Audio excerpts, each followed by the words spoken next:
நபிகள் நாயகம் அவர்களின் போதனைகளை பிடிக்காத அவரது எதிரிகள் அவரை கொன்றுவிட திட்டமிட்டனர். ஒரு நாள் இரவில் கொலை முயற்சி நடந்தபோது நபிகள் நாயகம் அவர்கள் அங்கிருந்து தப்பி தம் நண்பர் இல்லத்திற்கு சென்றார். அங்கிருந்து அவரை அழைத்துக் கொண்டு தௌர் என்ற மலை குகைக்கு சென்றார். ஆனால் எதிரிகள் அந்த இடத்தையும் மோப்பம் பிடித்து வந்துவிட்டனர். நபிகள் நாயகம் அவர்களை தேடி பிடிக்க எதிரிகள் முடிவெடுத்தனர். அப்போது அவருடைய நண்பர், நாம் இங்கிருப்பதை எதிரிகள் எப்படியோ கண்டுபிடித்து விட்டனர், அவர்களிடம் சிக்கி நாம் இறப்பது உறுதி என்று நபிகள் நாயகம் அவர்களிடத்தில் கூறினார்.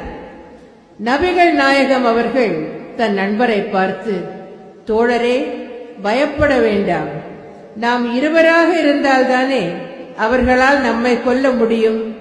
இங்கே நம்மை தவிர மூன்றாவதாகவும் ஒருவர் இருக்கிறார் என்றார்.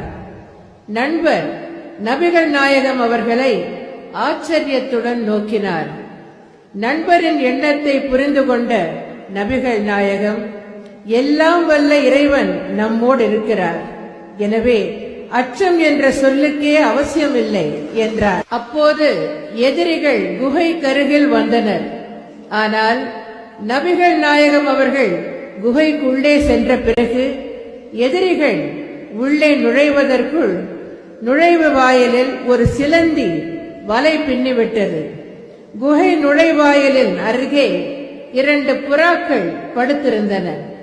அப்போது ஒரு எதிரி தன் நண்பர்களிடம், இங்கே சிலந்தி வலை பின்னி இருக்கிறது, புறாக்கள் படுத்திருக்கின்றன, நாம் தேடி வந்தவர்கள் உள்ளே புகுந்திருந்தால் குகைக்குள் நுழையும் போது சிலந்தி வலை அறுபட்டு இருக்க வேண்டும், புறாக்கள் அங்கே இருக்க முடியாது, எனவே அவர்கள் குகைக்குள் இருக்க வாய்ப்பே இல்லை என்றார். இதை ஏற்ற மற்றவர்கள் திரும்பி சென்றனர். இதிலிருந்து நாம் தெரிந்து கொள்ள வேண்டியது என்னவென்றால், இறைவனை எப்போதும் உள்ளத்தில் கொண்டுள்ளவர்கள் இறைவனால் காக்கப்படுவர் என்பது.